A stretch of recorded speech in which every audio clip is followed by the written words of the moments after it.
ಭಾರತದ ಸಂವಿಧಾನ ಶಿಲ್ಪಿ, ವಿಶ್ವ ಮಾನವ, ವಿಶ್ವದ ಜ್ಞಾನದ ಸಂಕೇತವಾಗಿರ್ತಕ್ಕಂಥ ಡಾಕ್ಟರ್ ಬಾಬಾ ಸಾಹೇಬ್ ಅಂಬೇಡ್ಕರ್ ಅವರ 133ನೇ ಜಯಂತ್ಯೋತ್ಸವದ ಹಾರ್ದಿಕ ಶುಭಾಶಯಗಳು.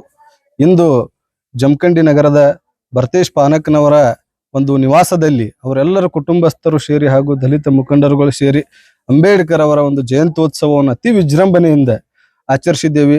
ಯಾವುದೇ ಒಂದು ಆಡಂಬರ ಇಲ್ಲ, ಒಂದು ಡಾನ್ಸ್ ಇಲ್ಲ, ಒಂದು ಕುಣಿತ ಇಲ್ಲ. ಡಾಕ್ಟರ್ ಬಾಬಾ ಸಾಹೇಬ್ ಅಂಬೇಡ್ಕರ್ ಅವರ ಒಂದು ವಿಚಾರಧಾರೆಯನ್ನು ಅರಿತು ಅವರ ಒಂದು ಬದುಕಿನ ಸ್ಫೂರ್ತಿದಾಯಕ ಘಟನೆಗಳನ್ನ ಮೆಲುಕು ಹಾಕುತ್ತಾ ಈ ಜಯಂತ್ಯೋತ್ಸವವನ್ನು ಆಚರಿಸಿದ್ದು ಅತಿ ವಿಶೇಷವಾಗೈತಿ.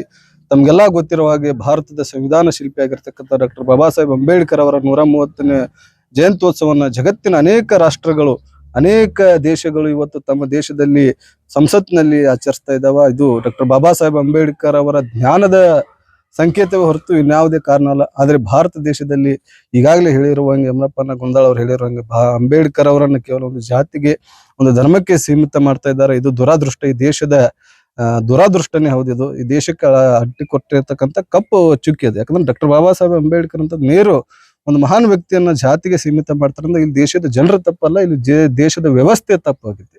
ಸೊ ಡಾಕ್ಟರ್ ಬಾಬಾ ಸಾಹೇಬ್ ಅಂಬೇಡ್ಕರ್ ಅವರ ಒಂದು ಸಂವಿಧಾನದಡಿ, ಕಾನೂನಿನಡಿ ಏನು ಭಾರತ ದೇಶ ನಡೀತೈತಿ, ಸುದೀರ್ಘವಾಗಿ ನಡೀತಾ ಐತಿ.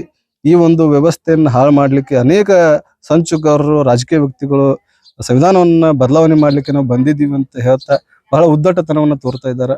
ಬರ್ತಕ್ಕಂಥ ಲೋಕಸಭೆ ಚುನಾವಣೆ ಐತಿ. ಎಲ್ಲ ದಲಿತ ಬಾಂಧವರು, ಬಹುಜನರು, ಅಲ್ಪಸಂಖ್ಯಾತರು ಎಲ್ಲ ಸೇರಿ ಈ ಸಂವಿಧಾನವನ್ನ ಉಳಿವಿಗಾಗಿ ನಾವು ಮತವನ್ನ ಚಲಾವಣೆ ಮಾಡ್ಬೇಕಂತ ಇವತ್ತು ಈ ಜಯಂತಿಯಲ್ಲಿ ನಾವು ಪ್ರತಿಜ್ಞೆಯನ್ನು ಮಾಡಬೇಕು. ಸಂವಿಧಾನವನ್ನ ಉಳಿಸ್ಲಿಕ್ಕೆ ನಾವು ಈ ಜಯಂತಿಯಲ್ಲಿ ಪ್ರತಿಜ್ಞೆಯನ್ನು ಮಾಡಬೇಕಾಗಿದ್ದ ಅನಿವಾರ್ಯ ಬಂದು ಒದಗೈತಿ.